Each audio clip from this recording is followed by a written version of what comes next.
Digital India আর শিক্ষার প্রসারের নানা বড় বড় দাবির মাঝেও গ্রামীণ শিক্ষা ব্যবস্থার কঙ্কালসার চেহারাটা আরও একবার সামনে এলো। মগরাহাট থানার অন্তর্গত মধুসূদনপুর প্রাথমিক বিদ্যালয়, যেখানে পড়াশোনা শুধুই শিক্ষার নয়, বরং এক নিত্যদিনের লড়াই, এক চরম আতঙ্কের নাম। জরাজীর্ণ স্কুল ভবন, ভেঙে পড়া ছাদ, আর যে কোনো মুহূর্তে ঘটে যেতে পারে বড়সড় দুর্ঘটনা। জীবনের ঝুঁকি নিয়ে চলছে 166 জন পড়ুয়ার ভবিষ্যৎ গড়ার কাজ, কিন্তু কোনো হেলদোল নেই প্রশাসনের।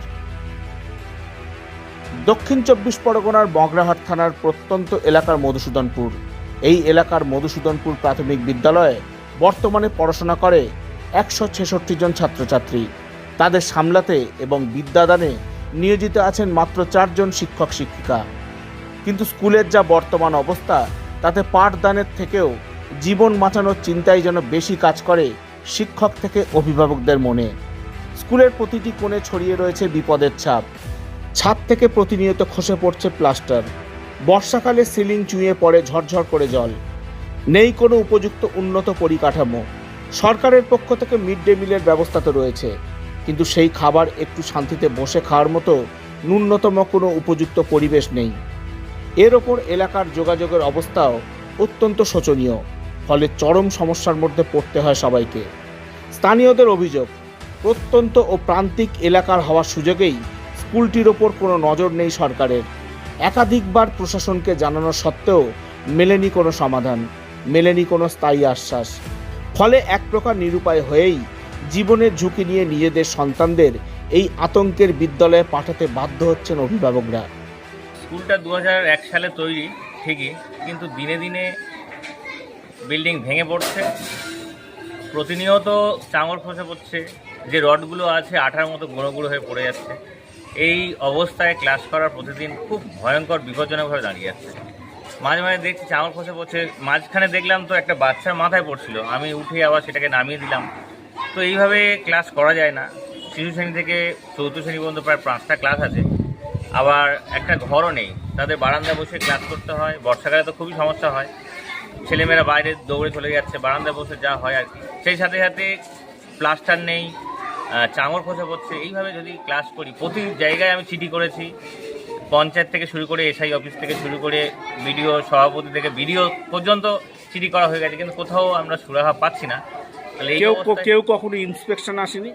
ইন্সপেকশন এসআই দেখে গেছেন, তিনি আশ্বাস দিয়েছেন। এটা কবে দেখে গিয়েছিলেন? দেখে গেছেন প্রায় 5-6 মাস আগে, মানে বিগত সরকারের সময়। এই মুহূর্তে আমি সব জায়গায় তাও আবার চিঠি করছি, কিন্তু কোনো এখনো পর্যন্ত আশা দেখছি না। যতক্ষণ না বিপর্যয় হবে, আমাদের তো মানে ভয়ের ব্যাপার দাঁড়িয়েছে। আমরা কীভাবে ক্লাস করব? বাবা মায়েরা পাঠাতে চাইছে না। আমার স্কুলে 146 জন ছাত্রছাত্রী, সেই জায়গায় দাঁড়িয়ে প্রতিদিনই প্রায় 130-140 জন ছাত্রছাত্রী আছে, মানে প্রায় প্রতিদিন। মানে একটা প্রান্তিক অঞ্চল এটা, এবং একটাই মাত্র স্কুল। তো সেই জায়গায় দাঁড়িয়ে তাদের একটা আশা ভরসা আছে স্কুলের প্রতি, আমাদের প্রতি তাদের বিশ্বাস আছে। কিন্তু দিনে দিনে যদি এরকম হয়, আমরা তো মানে ভয় পেয়ে যাচ্ছি যে কী করবো এই জায়গায় দাঁড়িয়ে। আমাদের স্কুলে এমন একটা ব্যবস্থা করবে যে আমাদের স্কুলে আমরা সুন্দরভাবে পড়াশোনা করতে পারি, অর্জন শিক্ষা করতে পারি। আমাদের এই স্কুলে এগুলো ভেঙে পড়েছে, এটা কি হতে পারে? আমাদের এগুলো সব ভেঙে পড়েছে। আমরা স্যার ক্লাস করাই, স্যার এখানে যেতে যেতেই ভিজে যায়। স্যার ক্লাস করানোর সময় আমাদের ক্লাস করে আমাদের ছাত্রছাত্রী সবাই, স্যারও পর্যন্ত আমরা ভিজে যায়। তখন আমরা কি করবো? এগুলো সব ভেঙে গিয়েছে। তোমাদের অবশ্যই আমাদের ভয় লাগে, আমাদের খুব ঝুঁকিপূর্ণ। আমরা চাই স্কুলটা সুস্থ, ভালোভাবে সবলভাবে স্কুলটা তৈরি হোক। আমাদের বাচ্চাদের পাঠাতে আমাদের খুব ভয় করে। কি করেছেন? আমরা অনেক গার্জেন একতা হয়েছি, মিটিং হয়েছে, আমাদের সই হয়েছে, আমরা এসডিও অফিসে জমা হয়েছে। আপনার বাচ্চা কোন ক্লাসে? বাচ্চা ওই বাচ্চা ক্লাস 3-4 পড়ে। এমনকি পরিস্থিতি এতটাই আশঙ্কাজনক যে স্কুলের শিক্ষক শিক্ষিকারা এখন নিরুপায়। ক্যামেরার সামনে সরকারের কাছে হাত জোর করে আকুল আবেদন জানাচ্ছেন, এই ক্ষুদে শিশুদের ভবিষ্যতের কথা ভেবে অন্তত একবার যেন নজর দেওয়া হয় মধুসূদনপুর প্রাথমিক বিদ্যালয়ের দিকে। একেবারে এটা প্রান্তিক অঞ্চলের স্কুল, মূল ভূখণ্ড এদিকে মগরাহাট স্টেশন আর ওপার রাধানগর, আর মাঝখানে এই স্কুলটা। প্রায় হেঁটে 1 ঘন্টা আসতে হয়, কোনো গাড়ি থাকে না, খুবই সমস্যা। আর এই অঞ্চলে একমাত্র স্কুল, বিগত সরকার তো কোনো কাজই করেনি 15 বছর ধরে। এই সরকারের কাছে অনুরোধ করব, হাত জোর করে অনুরোধ করব, যাতে এই স্কুলের দিকে আপনারা দৃষ্টিপাত করুন কারণ আমরা চাকরি করবো আবার অন্য জায়গায় চলে যাবো ট্রান্সফার নিয়ে, কিন্তু ভুগবে এখানকার ছেলেমেয়েরা, তারা এই স্কুলটার উপর নির্ভরশীল।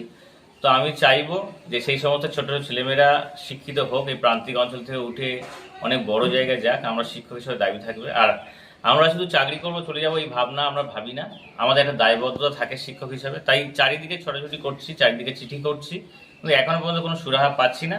তাই যে নতুন সরকার এসেছে, আমি মানবিকভাবে আবেদন রাখছি যে আপনারা দেখুন স্কুলটার প্রতি, অন্তত 166 জন বাচ্চার জীবন বাঁচুক। যেভাবে স্কুলটা ভেঙে পড়ছে আপনারা একটু দৃষ্টি রাখুন, তাহলে অন্তত শিক্ষার ক্ষেত্রে, শিক্ষা ব্যবস্থা উন্নত হবে, শিক্ষার ক্ষেত্রে উন্নত হবে, আপনাদেরও মানুষ ধন্য করবে। শিক্ষা প্রতিটি শিশুর মৌলিক অধিকার, কিন্তু জরাজীর্ণ ছাদের নিচে আতঙ্কের মধ্যে প্রহর গোনাটা কি সত্যি ওদের প্রাপ্য?